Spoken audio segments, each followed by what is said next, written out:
Many times Phule is misinterpreted that Phule was influenced by missionaries, and because Phule was influenced by missionaries, all his writings were nothing but the influences of missionaries. You are not aware the way Mahatma Phule engaged with Indian philosophy. In philosophy, there are two terms which are always spoken. One is epistemology, that is what is knowledge. So, whether Phule and Ambedkar were talking about, discussing about the epistemic aspect of philosophy, whether they have discussed about knowledge, premises of knowledge, one. The second is about ontology. The philosophy talks about ontology.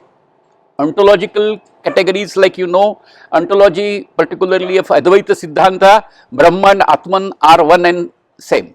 So, this is an ontological statement, ontological position. So, there is ontology and epistemology. These are two grounds on which philosophies are defined. Leave aside many other definitions offered by Gramsci and others. We will stick to one definition, that whether Phule and Ambedkar were talking about the epistemology and ontology. I will take two very important kind of Ambedkar's passage from 5th volume. Some of you might have seen Ambedkar's writing and speeches. In writing and speeches, there is a small passage, warning to untouchables. There is a passage, warning to untouchables. And this warning to untouchables has an argument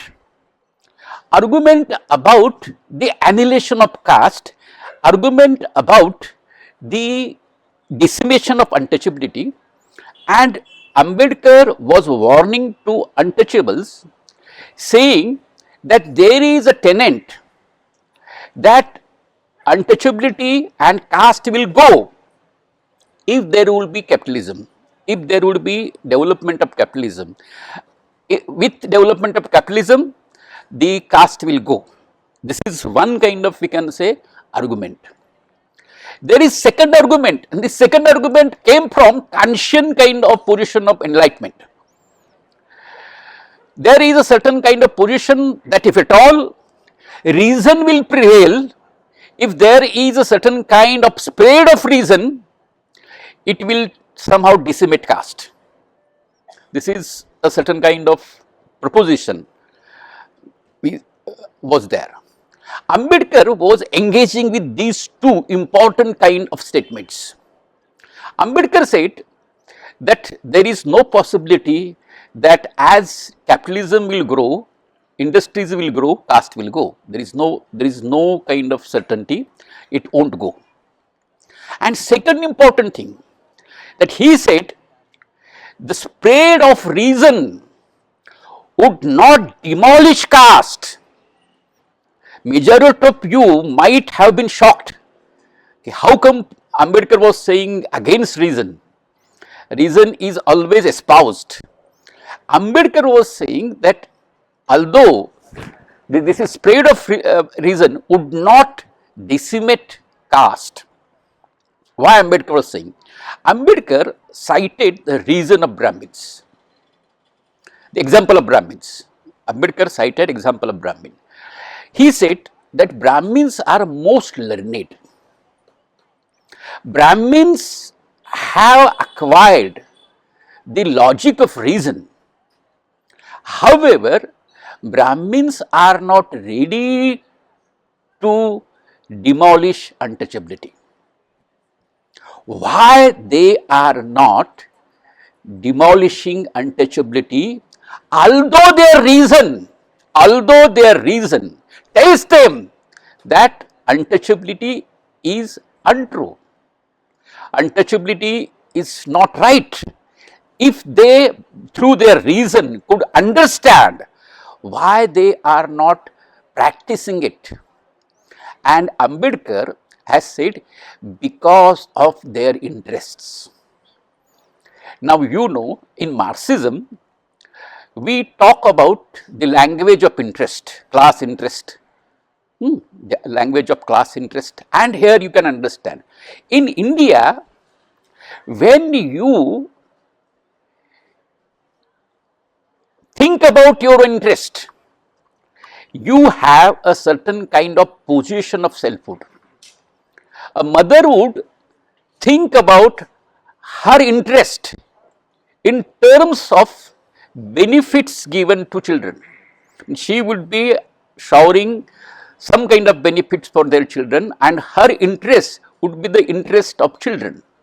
So, she will somehow conceive her interest as being mother. So, there is a position of selfhood.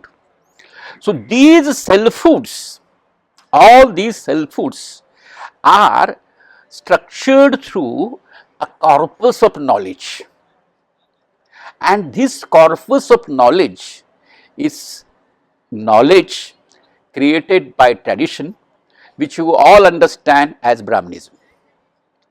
So, our all interests, you will be defining your interest in terms of caste, but who has given you the identity of caste? And you will understand this is a certain kind of structure within which you are subjectivized, and because you are subjectivized, you think in terms of interest as gender positions, as being daughter, as being mother, as being wife, as being belong to some caste, as being belong to certain kind of, we can say, class. So, all these kind of, we can say, interests are accrued through the structures of identity, and these identities are structured around the corpus of knowledge produced by Brahmanism. So, one has to understand why there is principal contradiction with Brahmanism, why Ambedkar was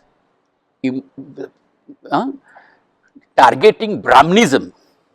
Brahmanism is the kind of corpus of knowledge which institutes several kinds of selfhood, and that selfhood in certain sense arrives to your interests.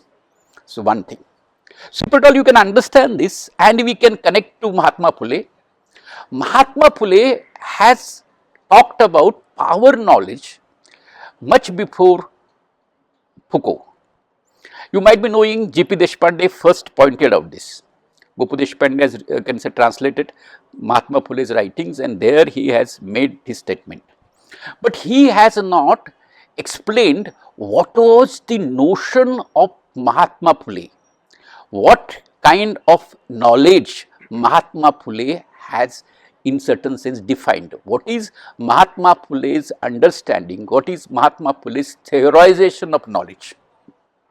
Interestingly, you will find, if you read Mahatma Phule's complete writing, you will find Mahatma Phule is talking about three kinds of knowledges. One kind of knowledge is knowledges of self. That is obvious, that how come you understand to behave in certain situations. For example, you all are sitting in front of me, I am sitting on the chair, I am speaking to you. Our positions are structured through identities. I am a teacher, you are a student. Who has given us these identities of being student and being teacher? These are historically generated, traditionally arrived identities.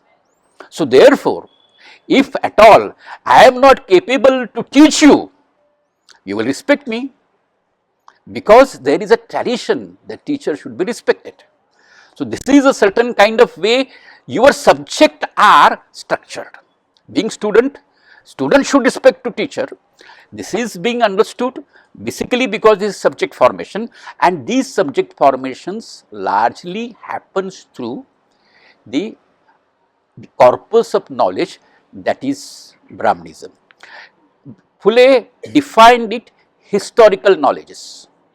This is one aspect of knowledge, and you will find all kinds of identities are nothing but historical knowledges. Take example of what is mother, what is father, gendered identities, caste identities. For example, if I am talking about Maharashtra, the idea of Maharashtra, you will amazed to know, idea of Maharashtra has a certain kind of historical identity, and it is structured on the very idea of the other. And who is the other and who is the Maharashtrian, the self and other. These ideas have a certain kind of connotation of caste. If you read the literature in Maratha period, and you will find the people not belong to Maharashtra are seen as the other. And who are the others? They are Mughals, those who have polluted. The definition is those who have polluted the Maharashtrians are the others. And you will find Batane, that is Marathi word which is used particularly when menstruing woman is there, or menstruing woman the pollution is there. For Dalit there is pollution is there. So, the idea of Maharashtra as region is configured around caste gender premise. So, we will find that these identities oblivious of all of us are ruling within us, because any identity and any kind of, we can say, position you take, that positions happen to have a certain kind of historical kind of corpus of knowledge within which you are in certain sense acting, behaving, or in certain sense subjectivized. The second kind of, we can say, terrain of knowledge which Phule defines is the terrain which he understands as empirical knowledges. According to him, whole kind of, we can say, progress the mankind has achieved through this empirical knowledges. For example, I am speaking through microphone, you are listening to me. There is mobile which is capturing my whole speech, and now it will be telecasted on YouTube or any other we can say platform, and you will be finding that these kinds of things have been produced through empirical knowledges, cooking, car, any kind of stuff which mankind has evolved, it is through empirical knowledges. Phule says that the Brahminical notion of knowledge differentiate between the physical kind of act and mental act. Phule says that there is no differentiation between the labor and the brain. Labor is carried out by brain. So, those who are somehow laboring classes, they also are using brains, and those who are the white collar job, they also are using brains. So, there is no, in certain sense, separation between labor and brain. So, interestingly, Phule gives a kind of comprehensive notions of empirical knowledges. And third notion of knowledge which Phule propounds is the knowledges about relationship, ethical knowledges or moral knowledges.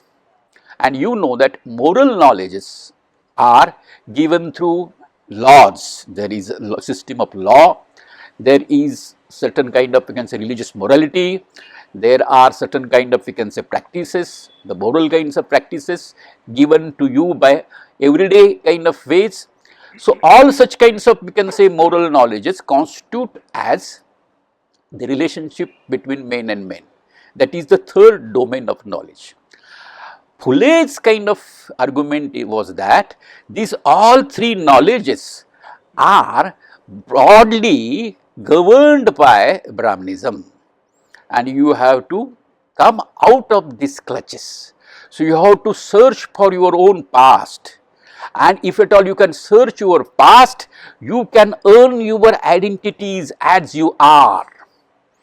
If you can go to past, if you can somehow strive in empirical knowledges, if you can say furnish your own kind of moral knowledges. Phule argued that if you want to furnish your moral knowledges, the criteria would be Atma Parikshan, self introspection. If anybody humiliates me, if I am humiliated, I feel bad. I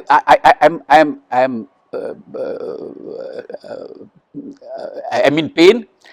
If I am pained by the act of others, then I should not pain others. That is the criteria of Atma Parikshan. So the morality should be evolved around the criteria of Atma Parikshan. So anyway, if anybody in certain sense give me warmth, give me love, if I likes that, I also should give love to others. This is a certain kind of way through which Atma Parikshan can be category on which the moral knowledges can be furnished. That is the position of Mahatma Phule. So what Mahatma Phule was doing? Mahatma Phule was in certain sense talking about epistemology, knowledges, the way knowledge can be derived. This is the kind of position which Phule takes, one. Secondly, you have to understand that what Phule gives to us, Phule at that time has carried out a very strong kind of criticism of the term called avidya.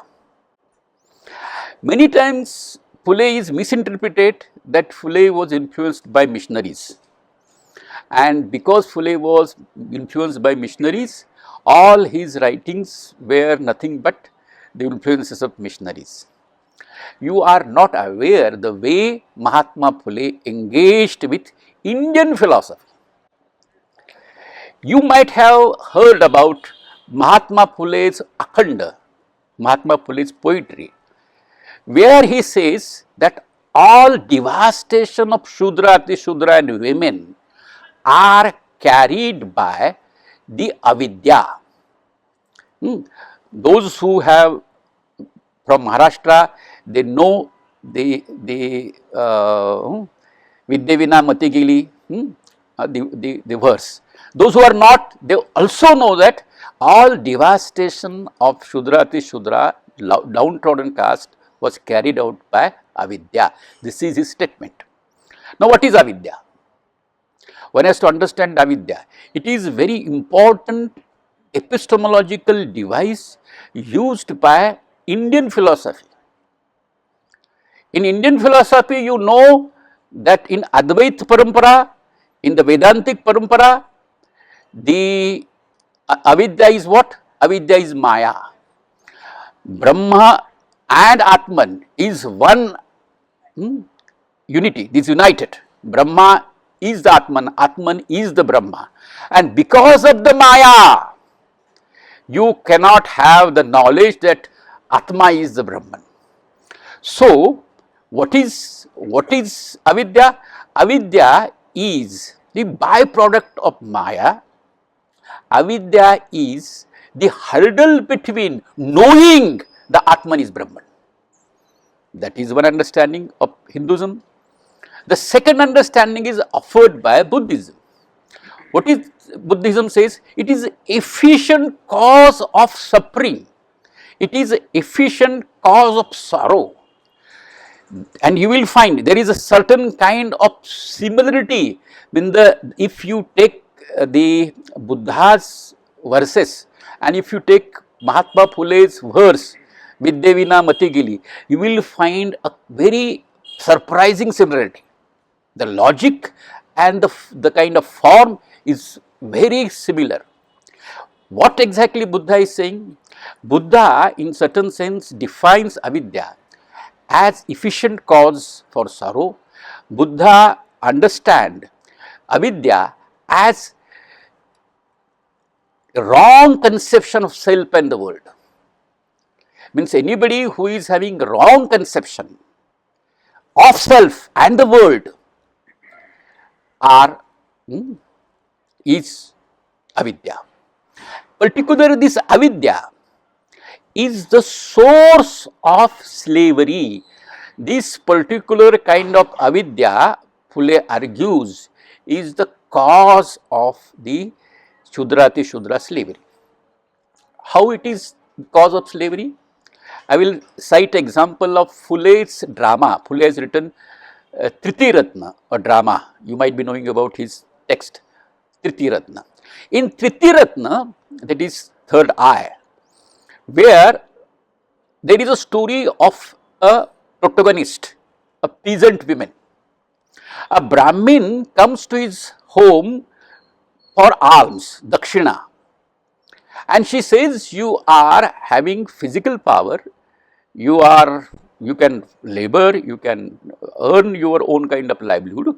Why are you coming to my house?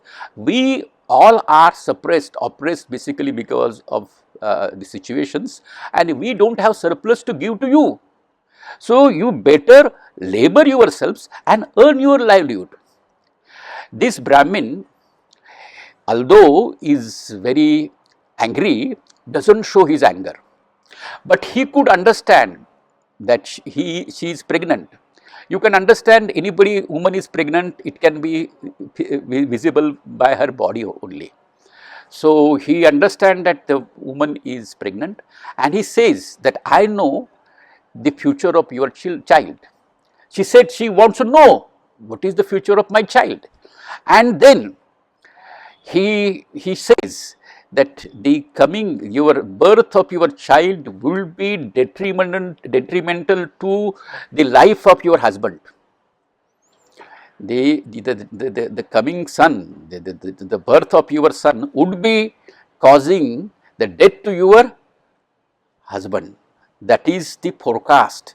When the forecast comes, the woman who was belligerent, the woman who was self-conscious, the woman who was free, that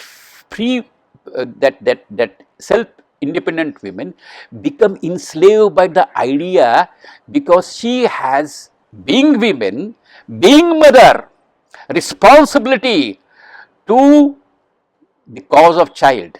She wants that child should have a good future. Also, she wants that the welfare of her husband.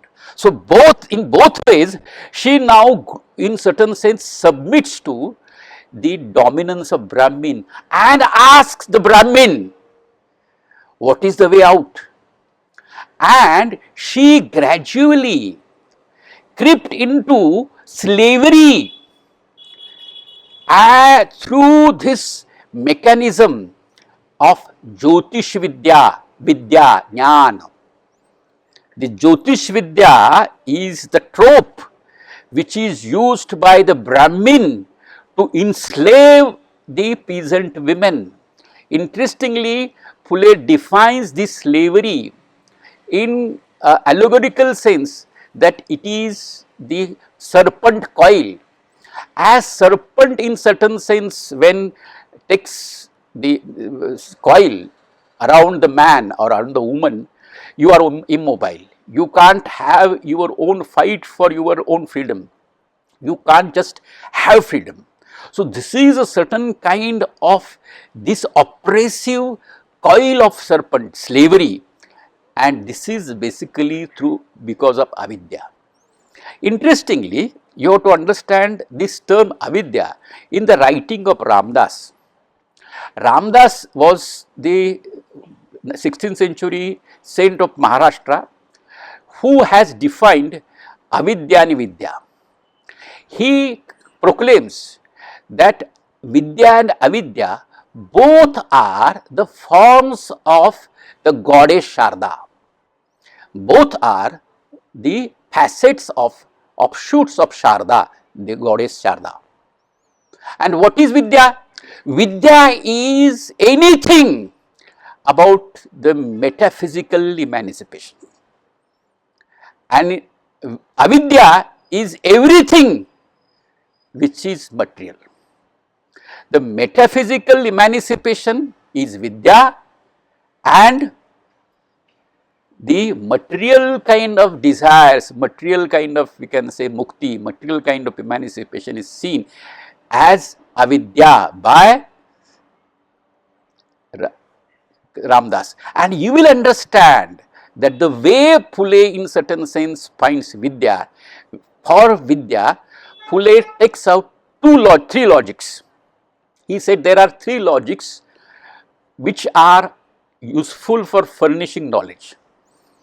One logic which takes you to knowledge is the logic that we all understand as pratyaksha, where there is relationship between cause and creator, if the cause and effect, the man and his creation, the animal and his act. So, you know actor and act by their association, you know cause and effect by their association. So, this is a pratyaksha kind of way through which you furnish logic, that is the logic of pratyaksha. And the other kind of logic is a logic of inference. Phule gives the example of how sheep is drowned. Sheep is drowned basically because of wind, but nobody could nobody could watch the wind, and so it is by inference you derive that sheep is drowned by the wind. So, this is a kind of inference. And third important kind of logic which he, we can say, put forth is the logic which is created by wavering shapes of imagination. In Marathi he writes kalpaneche taranga, kalpanenche ananta taranga. What is this? What is this wavering shape of imagination? He gives examples from Gita, Bhagavad Gita. There is a commentary of Bhagavad Gita in Marathi written by Jnaneshwar. He takes the example of 12th Adhyaya, 12th chapter of Gita, and there he gives an example, and that example is interesting. There is wavering shape of imagination. The example which he has given was of Atman, the idea of Atman. He says this is product of your imagination. This imaginative category called Atman. What he says, what his argument? Have you seen Atman without body? You can't see any kind of way that Atman without body. Body and Atman could be together, one. So, Atman is the category which is conceived, imagined, and this imagined category is used in terms of karma. You have committed sins, and because your Atma has committed sins, Atma is eternal, body is perishable, and because the eternal Atma is committed some sins, it will take rebirth. Understood? So, this is a certain kind of trajectory, and this is a logic, this is a practice of logic, and this belief, this habitus is such a way strong, so impactful, that the great sant of medieval period, Sokha Mela, you might be knowing about Sokha Mela, was a great saint, what a great brain. At that time, he challenged the idea of untouchability, vital, that is pollution. He said, if birth is the cause of pollution, then everybody is polluted. Then why only untouchables are seen as polluted?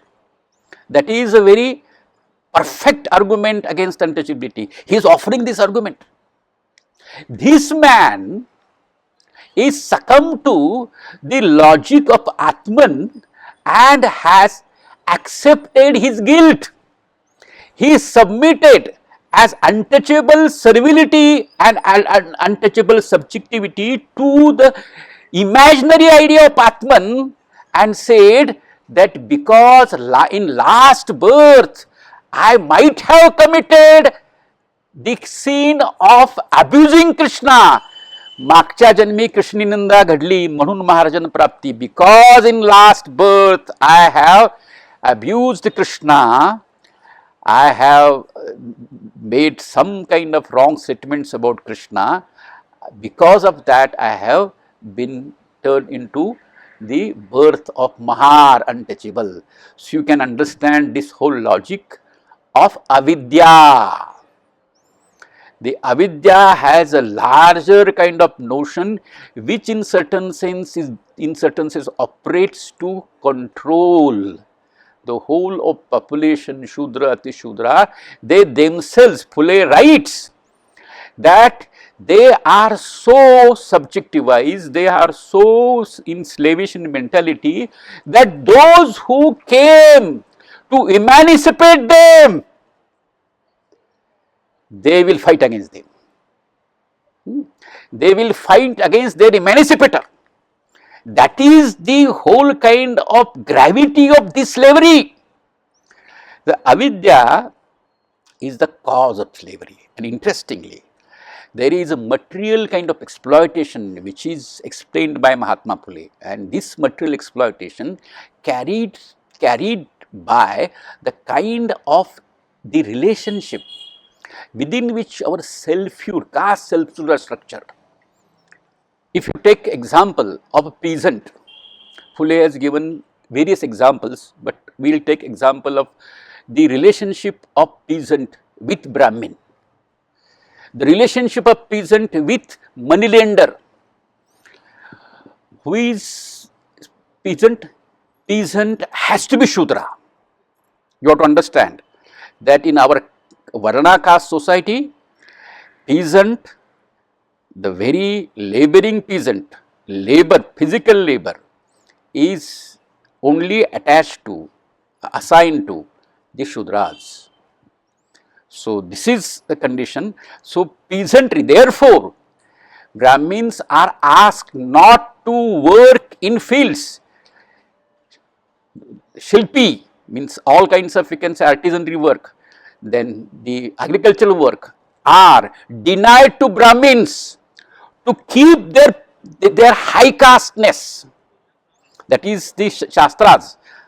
You can understand this. So the peasantry, particularly this peasantry, is been seen as the low caste in medieval period, and even in, so they could be exploited through a relationship of, if you go to villages, the Brahmin are seen as Bapus, fathers. The moneylenders are always addressed as my bap, parents. The relationship between parent and the ward, the guardian and the ward. Relationship between Guru and Shishya. You know, you are subjectivized as being the students. Who are the students? Those students has to be subjectivized, has to be docile, has to be passive, and teachers has to be active. So I am speaking, you are listening. These are the role assigned by structure. So this is a way through which the relationship is generated. So the peasant is devoid of the knowledge of money, knowledge of accounts. So he is uneducated, he is illiterate. So there are a structure within which the peasantry is exploited. So he is credulous, religiously credulous. He doesn't have enough kind of knowledge about accounts. He is servile because the moneylender is master.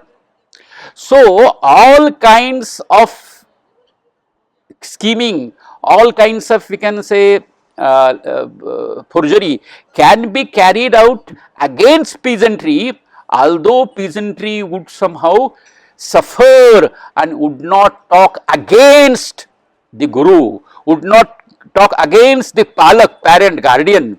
So, this is a caste bondage, this is a caste relationship within which the economic exploitation is carried out.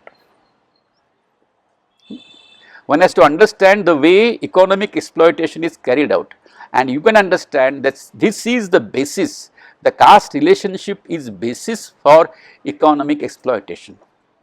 If you take these ideas particularly, you will find that Phule further was trying to make a kind of important statement about the knowledge, that the experience is the ground of knowledge. It is important. You know that yes, particularly in 90s, 20s, empiricism become a kind of important kind of ground for knowledge, and we all in certain sense now espouse empiricism. Even sociology, political science, economics, all these social sciences are mostly empiricist. So, empiricism prevailed, and now one has to understand that what is this whole kind of ways that this empiricism is producing knowledge. And there at that time, Phule has made interesting kind of position. You might be knowing that at Pune, there was a man called Gangadhar Maske. Gangadhar Maske asked Ranade to deliver a lecture about peasantry, and he made 3 statements. He said within this 30 years, the condition of peasantry is improved. He made second statement that castes are good. Caste could in certain sense progress and in certain sense reform, and therefore castes are good. Third statement he made that the Kulkarni, particularly Brahmin official in village, is helping peasantry. Phule has offered a kind of refuted this argument in his tract called Ishara, and it starts with Jis tan lage wahi tan jane, bija kya jane gawara re. It's Kabira's Doha. Phule is invoking Kabira's Doha. The body which bears the pain only knows about the pain. No other could know about that pain. So, if you are writing about untouchables without the experience of untouchable in it, Phule would not accept it as knowledge. So, particularly to understand, Phule gives us a kind of ground on the subjective knowledge of toiling subalterns, caste subaltern, gender subaltern could be in the arena of knowledge. So, your subjective experiences could be turned into knowledge. You might have read Gopal Guru's work where he argues that knowledge is objective, knowledge is universal, and particularly experience is personal, experience is subjective. So, personal experience, subjective experience cannot be knowledge. So, how come it can be turned into knowledge? There is interesting kinds of things, interesting kind of structures which you will find in Phule's writings. I won't go into it because Professor Bhaviskar will be talking, but there will be, I will talk 2-3 things. One, that is interrogation of our own experiences. Interesting kind of mechanism which Phule shows, particularly in his writings called whipcord, the whipcord of peasantry, the farmer's whipcord, where he has given 2 dialogues. One dialogue is now presently you know aware about the Maratha Arakshan. So, Khasa Maratha Manavarayanshi, those who call themselves Maratha, dialogue with those who call themselves Maratha. This is the one dialogue, and the other dialogue is about those who are Kabirpanthi Sadhu. We will take the example of Kabirpanthi Sadhu. Kabirpanthi Sadhu comes to Mahatma Phule with anger that why Mahatma Phule is criticizing Vedas. This is our holy kind of book. Vedas are our sacred book, and why Mahatma Phule is attacking on Vedas. So, he comes and poses the question to Mahatma Phule, why you are criticizing Vedas? Phule asked him question, have you read Vedas? He said, I have not read Vedas. He said, have you seen Vedas? He said, yes, I have seen Vedas. He said, where you have seen the Vedas? He said, I have seen Vedas in the home of the Brahmin. In the house of Brahmins I have seen. He said, whether you have anyway touched the Vedas? He said, no, I have no authority to touch the Vedas. Neither you have read Vedas, neither you have touched Vedas, then how come you know about Vedas? Then he says, Brahmin told me that they are the sacred books and they are the great books. They said, for whom Veda has written? He said, the Vedas are written for mankind. Then he asked the questions, in which language Vedas are written? He says, Sanskrit. He said, how many people in the world knows about Sanskrit? He said, little. How many Brahmins know about Sanskrit? He says, a little. And then he argues, this whole kind of process of interrogation of your own experience could take you to a kind of, we can say, platform of knowledge. So these are the mechanisms which Phule has given to us. So broadly you will find that Phule had a certain kind of lineage of anti-caste tradition in India, and you will find interesting kind of, we can say, examples in his writing. You will find he is quoting the Lokayat tradition. If you take his writings, particularly of superstitions, he is mostly quoting, mostly dwelling his argument of the Lokayat tradition. There will be name of Brahaspati, there will be name of Charvak, and you will find in Phule's writing the exact kind of verses given by Brahaspati, given by Charvak, and he will criticize Vedas. For example, while criticizing Vedas, he has invoked Brahaspati. Char Vedasya Kartaro Dhurta Bhanda Nishachara. That is the verse written by the Brahaspati. He quotes it to fight against Veda. So this is a certain kind of tradition. You will find that whole superstitious faith, and particularly priestcraft, is criticized not only through missionary propaganda. It is the indigenous kind of tradition of Lokayat is invoked by Mahatma Phule to fight against the priestcraft and the superstition. Secondly, you have to understand the second aspect. Phule had a better kind of criticism of caste. For example, the missionaries had their own kind of limit of criticism of caste.